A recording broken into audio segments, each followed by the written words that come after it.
Moby Dick, by Herman Melville, chapters 74 to 77. Chapter 74. The Sperm Whale's Head, Contrasted View. Here now are two great whales laying their heads together. Let us join them, and lay together our own. Of the grand order of folio leviathans, the sperm whale and the right whale are by far the most noteworthy. They are the only whales regularly hunted by man. To the Nantucketer they present the two extremes of all the known varieties of the whale. As the external difference between them is mainly observable in their heads, and as a head of each is this moment hanging from the Pequod's side, and as we may freely go from one to the other by merely stepping across the deck, where, I should like to know, will you obtain a better chance to study practical cetology than here? In the first place, you are struck by the general contrast between these heads. Both are massive enough in all conscience, but there is a certain mathematical symmetry in the sperm whales which the right whale's sadly lacks. There is more character in the sperm whale's head. As you behold it, you involuntarily yield the immense superiority to him in point of pervading dignity. In the present instance, too, this dignity is heightened by the pepper and salt color of his head at the summit, giving token of advanced age and large experience. In short, he is what the fishermen technically call a gray-headed whale. Let us now note what is least dissimilar in these heads, namely, the two most important organs, the eye and the ear. Far back on the side of the head, and low down, near the angle of either whale's jaw, if you narrowly search, you will at last see a lashless eye, which you would fancy to be a young colt's eye, so out of all proportion is it to the magnitude of the head. Now, from this peculiar sideway position of the whale's eyes, it is plain that he can never see an object which is exactly ahead, no more than he can one exactly astern. In a word, the position of the whale's eyes corresponds to that of a man's ears, and you may fancy for yourself how it would fare with you did you sideways survey objects through your ears. You would find that you could only command some 30 degrees of vision in advance of the straight sideline of sight, and about 30 more behind it. If your bitterest foe were walking straight towards you, with dagger uplifted in broad day, you would not be able to see him, any more than if he were stealing upon you from behind. In a word, you would have two backs, so to speak, but at the same time also two fronts, side fronts. For what is it that makes the front of a man, what, indeed, but his eyes? Moreover, while in most other animals that I can now think of, the eyes are so planted as imperceptibly to blend their visual power, so as to produce one picture and not two to the brain, the peculiar position of the whale's eyes, effectually divided as they are by many cubic feet of solid head, which towers between them like a great mountain separating two lakes in valleys, this of course must wholly separate the impressions which each independent organ imparts. The whale, therefore, must see one distinct picture on this side, and another distinct picture on that side, while all between must be profound darkness and nothingness to him. Man may, in effect, be said to look out on the world from a sentry box with two joined sashes for his window, but for the whale, these two sashes are separately inserted, making two distinct windows, but sadly impairing the view. This peculiarity of the whale's eyes is a thing always to be borne in mind in the fishery, and to be remembered by the reader in some subsequent scenes. A curious and most puzzling question might be started concerning this visual matter as touching the Leviathan. But I must be content with a hint. So long as a man's eyes are open in the light, the act of seeing is involuntary; that is, he cannot help mechanically seeing whatever objects are before him. Nevertheless, any one's experience will teach him that though he can take in an undiscriminating sweep of things at one glance, it is quite impossible for him, attentively and completely, to examine any two things, however large or however small, at one and the same instant of time, never mind if they lie side by side and touch each other. But if you now come to separate these two objects, and surround each by a circle of profound darkness, then in order to see one of them, in such a manner as to bring your mind to bear on it, the other will be utterly excluded from your contemporary consciousness. How is it then with the whale? True, both his eyes in themselves must simultaneously act, but is his brain so much more comprehensive, combining, and subtle than man's, that he can, at the same moment of time, attentively examine two distinct prospects, one on one side of him, and the other in an exactly opposite direction? If he can, then is it a marvellous thing in him, as if a man were able to simultaneously go through the demonstrations of two distinct problems in Euclid. Nor, strictly investigated, is there any incongruity in this comparison. It may be but an idle whim, but it has always seemed to me that the extraordinary vacillations of movement displayed by some whales when beset by 3 or 4 boats, the timidity and liability to queer frights so common to such whales, I think that all this indirectly proceeds from the helpless perplexity of volition in which their divided and diametrically opposite powers of vision must involve them. But the ear of the whale is full as curious as the eye. If you are an entire stranger to their race, you might hunt over these two heads for hours and never discover that organ. The ear has no external leaf whatever, and into the hole itself you can hardly insert a quill, so wondrously minute is it. It is lodged a little behind the eye. With respect to their ears, this important difference is to be observed between the sperm whale and the right. While the ear of the former has an external opening, that of the latter is entirely and evenly covered over with a membrane, so as to be quite imperceptible from without. Is it not curious that so vast a being as the whale should see the world through so small an eye, and hear the thunder through an ear which is smaller than a hare's? But if the eye were broad as the lens of Herschel's great telescope, and his ears capacious as the porches of cathedrals, would that make him any longer of sight or sharper of hearing? Not at all.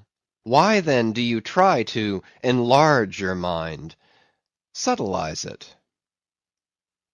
Let us now, with whatever levers and steam engines we have at hand, cant over the sperm whale's head, that it may lie bottom up, then, ascending by a ladder to the summit, have a peep down the mouth. And were it not that the body is now completely separated from it, with a lantern we might descend into the great Kentucky mammoth cave of the stomach. But let us hold on here by this tooth, and look about us where we are. What a really beautiful and chaste-looking mouth, from floor to ceiling, lined, or rather papered, with a glistening white membrane, glossy as bridal satins. But come out now and look at this portentous lower jaw, which seems like the long narrow lid of an immense snuff-box, with the hinge at one end instead of one side. If you pry it up so as to get it overhead, and expose its rows of teeth, it seems a terrific portcullis; and such, alas, it proves to many a poor wight in the fishery, upon whom these spikes fall with impaling force. But far more terrible is it to behold, when fathoms down in the sea you see some sulky whale floating there suspended, with his prodigious jaw, some 15 feet long, hanging straight down at right angles with his body, for all the world like a ship's jib boom. This whale is not dead, he is only dispirited, out of sorts perhaps, hypochondriac, and so supine that the hinges of his jaw have relaxed, leaving him there in that ungainly sort of plight, a reproach to all his tribe, who must, no doubt, imprecate lockjaws upon him. In most cases this lower jaw, being easily unhinged by a practised artist, is disengaged and hoisted on deck for the purpose of extracting the ivory teeth, and furnishing a supply of that hard white whalebone with which the fishermen fashion all sorts of curious articles, including canes, umbrella stocks, and handles to riding whips. With a long, weary hoist, the jaw is dragged on board, as if it were an anchor, and when the proper time comes, some few days after the other work, Queequeg, Daggoo, and Tashtego, all being accomplished dentists, are set to drawing teeth.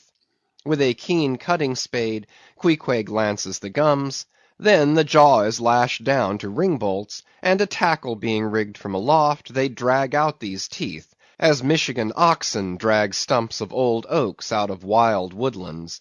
There are generally 42 teeth in all, in old whales much worn down, but undecayed, nor filled after our artificial fashion.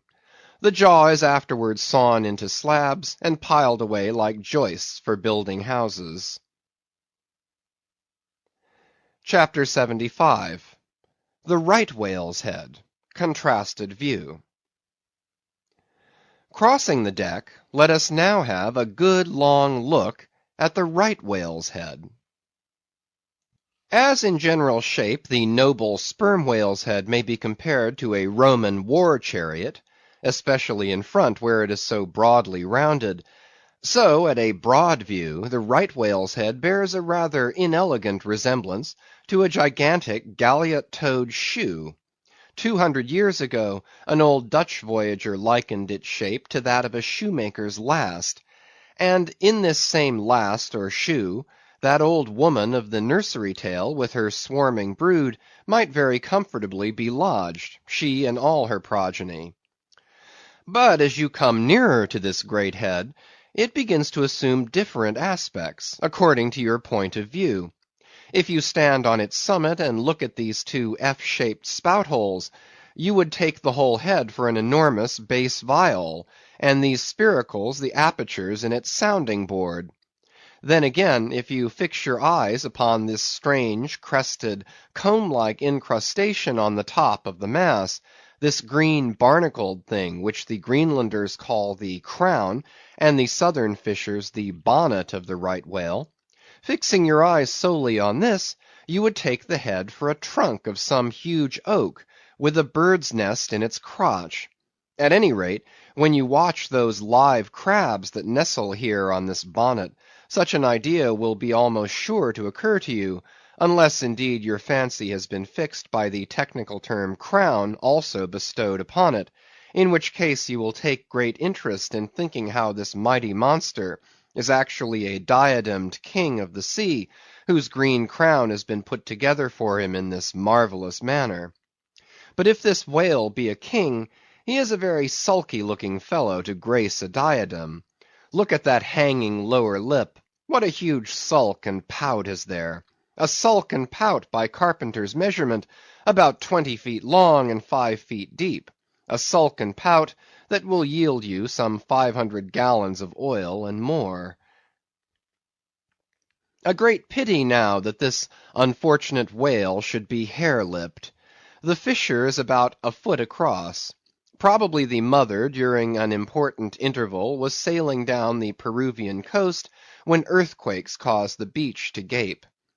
Over this lip, as over a slippery threshold, we now slide into the mouth. Upon my word, were I at Mackinaw, I should take this to be the inside of an Indian wigwam. Good Lord! Is this the road that Jonah went? The roof is about 12 feet high, and runs to a pretty sharp angle, as if there were a regular ridge-pole there, while these ribbed, arched, hairy sides present us with those wondrous, half-vertical, scimitar-shaped slats of whalebone, say 300 on a side, which, depending from the upper part of the head or crown bone, form those Venetian blinds which have elsewhere been cursorily mentioned. The edges of these bones are fringed with hairy fibres, through which the right whale strains the water, and in whose intricacies he retains the small fish when open-mouthed he goes through the seas of brit in feeding time. In the central blinds of bone, as they stand in their natural order, there are certain curious marks, curves, hollows, and ridges, whereby some whalemen calculate the creature's age, as the age of an oak by its circular rings. Though the certainty of this criterion is far from demonstrable, yet it has the savor of analogical probability. At any rate, if we yield to it, we must grant a far greater age to the right whale than at first glance will seem reasonable. In old times there seem to have prevailed the most curious fancies concerning these blinds. One voyager in Purchas calls them the wondrous whiskers inside of the whale's mouth, another hog's bristles, a third old gentleman in Hakluyt uses the following elegant language, "There are about 250 fins growing on each side of his upper chop, which arch over his tongue on each side of his mouth." Footnote. This reminds us that the right whale really has a sort of whisker, or rather a mustache, consisting of a few scattered white hairs on the upper part of the outer end of the lower jaw. Sometimes these tufts impart a rather brigandish expression to his otherwise solemn countenance. End of footnote. As everyone knows, these same hog's bristles, fins, whiskers, blinds, or whatever you please, furnish to the ladies their busks and other stiffening contrivances. But in this particular the demand has long been on the decline. It was in Queen Anne's time that the bone was in its glory, the farthingale being then all the fashion. And as those ancient dams moved about gaily, though in the jaws of the whale, as you may say, even so in a shower, with like thoughtlessness, do we nowadays fly under the same jaws for protection, the umbrella being a tent spread over the same bone. But now forget all about blinds and whiskers for a moment, and standing in the right whale's mouth, look around you afresh. Seeing all these colonnades of bone so methodically ranged about, would you not think you were inside of the great Haarlem organ, and gazing upon its 1,000 pipes? For a carpet to the organ we have a rug of the softest Turkey, the tongue, which is glued, as it were, to the floor of the mouth. It is very fat and tender, and apt to tear in pieces in hoisting it on deck. This particular tongue now before us, at a passing glance I should say it was a 6-barreler, that is, it will yield you about that amount of oil. Ere this, you must have plainly seen the truth of what I started with, that the sperm whale and the right whale have almost entirely different heads. To sum up, then, in the right whales there is no great well of sperm, no ivory teeth at all, no long, slender mandible of a lower jaw like the sperm whales. Nor in the sperm whale are there any of those blinds of bone, no huge lower lip, and scarcely anything of a tongue. Again, the right whale has 2 external spout holes, the sperm whale only 1. Look your last now on these venerable hooded heads, while they yet lie together, for one will soon sink unrecorded in the sea, and the other will not be very long in following. Can you catch the expression of the sperm whales there? It is the same he died with, only some of the longer wrinkles in the forehead now seem faded away. I think his broad brow to be full of a prairie-like placidity, born of a speculative indifference as to death. But mark the other head's expression. See that amazing lower lip pressed by accident against the vessel's side, so as firmly to embrace the jaw. Does not this whole head seem to speak of an enormous practical resolution in facing death? This right whale I take to have been a Stoic; the sperm whale a Platonian, who might have taken up Spinoza in his latter years. Chapter 76. The Battering Ram. Ere quitting for the nonce the sperm whale's head, I would have you, as a sensible physiologist simply, particularly remark its front aspect in all its compacted collectedness. I would have you investigate it now with the sole view of forming to yourself some unexaggerated, intelligent estimate of whatever battering ram power may be lodged there. Here is a vital point, for you must either satisfactorily settle this matter with yourself, or forever remain an infidel as to one of the most appalling, but not the less true events perhaps anywhere to be found in all recorded history. You observe that in the ordinary swimming position of the sperm whale, the front of his head presents an almost wholly vertical plane to the water. You observe that the lower part of that front slopes considerably backwards, so as to furnish more of a retreat for the long socket which receives the boom-like lower jaw. You observe that the mouth is entirely under the head, much in the same way indeed as though your own mouth were entirely under your chin. Moreover, you observe that the whale has no external nose, and that what nose he has, his spout hole, is on the top of his head. You observe that his eyes and ears are at the sides of his head, nearly 1/3 of his entire length from the front.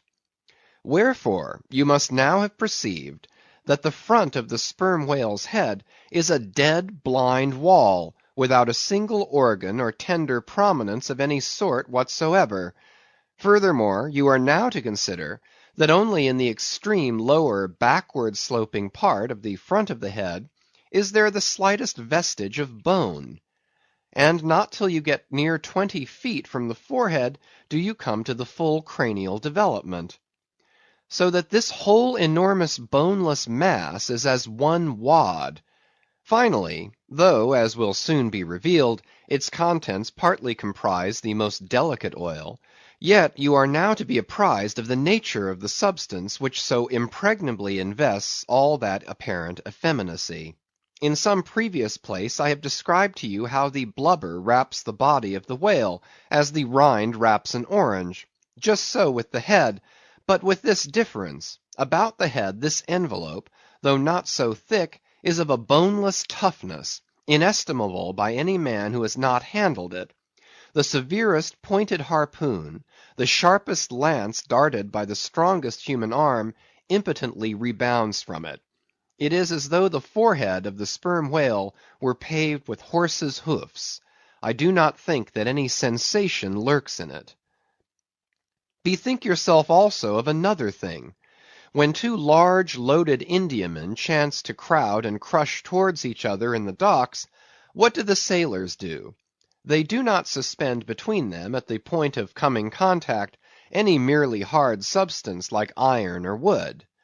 No, they hold there a large round wad of tow and cork, enveloped in the thickest and toughest of ox hide. That, bravely and uninjured, takes the jam which would have snapped all their oaken handspikes and iron crowbars. By itself this sufficiently illustrates the obvious fact I drive at. But supplementary to this, it has hypothetically occurred to me, that as ordinary fish possess what is called a swimming bladder in them, capable at will of distension or contraction, and as the sperm whale, as far as I know, has no such provision in him, considering, too, the otherwise inexplicable manner in which he now depresses his head altogether beneath the surface, and anon swims with it high elevated out of the water; considering the unobstructed elasticity of its envelope, considering the unique interior of his head, it has hypothetically occurred to me, I say, that those mystical lung-celled honeycombs there may possibly have some hitherto unknown and unsuspected connection with the outer air, so as to be susceptible to atmospheric distension and contraction. If this be so, fancy the irresistibleness of that might to which the most impalpable and destructive of all elements contributes. Now, mark. Unerringly impelling this dead, impregnable, uninjurable wall, and this most buoyant thing within, there swims behind it all a mass of tremendous life, only to be adequately estimated as piled wood is, by the cord, and all obedient to one volition as the smallest insect.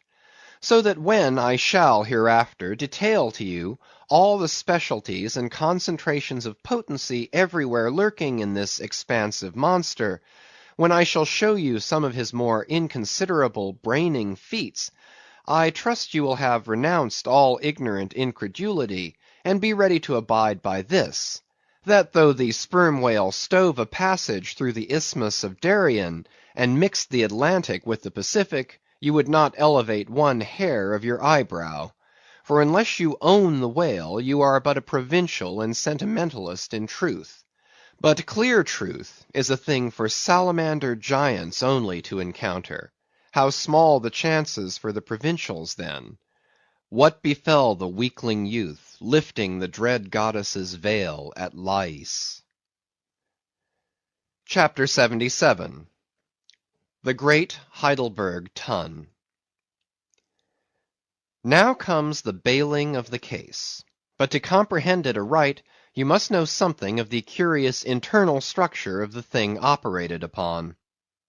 Regarding the sperm whale's head as a solid oblong, you may, on an inclined plane, sideways divide it into two quoins, whereof the lower is the bony structure forming the cranium and jaws, and the upper an unctuous mass wholly free from bones, its broad forward end forming the expanded, vertical, apparent forehead of the whale. At the middle of the forehead, horizontally subdivide this upper quoin, and then you have two almost equal parts, which before were naturally divided by an internal wall of a thick tendinous substance. Footnote: Quoin is not a Euclidean term; it belongs to the pure nautical mathematics. I know not that it has been defined before. A quoin is a solid which differs from a wedge in having its sharp end formed by the steep inclination of one side, instead of the mutual tapering of both sides. End of footnote. The lower subdivided part, called the junk, is one immense honeycomb of oil, formed by the crossing and recrossing into 10,000 infiltrated cells of tough elastic white fibres throughout its whole extent. The upper part, known as the case, may be regarded as the great Heidelberg Tun of the sperm whale. And as that famous great tierce is mystically carved in front, so the whale's vast pleated forehead forms innumerable strange devices for the emblematical adornment of his wondrous tun. Moreover, as that of Heidelberg was always replenished with the most excellent of wines from the Rhenish valleys, so the tun of the whale contains by far the most precious of all his oily vintages, namely the highly prized spermaceti, in its absolutely pure, limpid, and odoriferous state. Nor is this precious substance found unalloyed in any other part of the creature. Though in life it remains perfectly fluid, yet upon exposure to the air after death, it soon begins to concrete, sending forth beautiful crystalline shoots, as when the first thin, delicate ice is just forming in water. A large whale's case generally yields about 500 gallons of sperm, though, from unavoidable circumstances, considerable of it is spilled, leaks and dribbles away, or is otherwise irrevocably lost in the ticklish business of securing what you can. I know not with what fine and costly material the Heidelberg Tun was coated within, but in superlative richness that coating could not possibly have compared with the silken pearl-colored membrane, like the lining of a fine pelisse, forming the inner surface of the sperm whale's case. It will have been seen that the Heidelberg Tun of the sperm whale embraces the entire length of the entire top of the head, and since, as has been elsewhere set forth, the head embraces 1/3 of the whole length of the creature, then setting that length down at 80 feet for a good-sized whale, you have more than 26 feet for the depth of the tun, when it is lengthwise hoisted up and down against the ship's side. As in decapitating the whale, the operator's instrument is brought close to the spot where an entrance is subsequently forced into the spermaceti magazine. He has, therefore, to be uncommonly heedful, lest a careless, untimely stroke should invade the sanctuary, and wastingly let out its invaluable contents. It is this decapitated end of the head also which is at last elevated out of the water, and retained in that position by the enormous cutting tackles, whose hempen combinations on one side make quite a wilderness of ropes in that quarter. Thus much being said, attend now, I pray you, to that marvellous and, in this particular instance, almost fatal operation, whereby the Sperm Whale's great Heidelburgh Tun is tapped. End of chapters 74 to 77.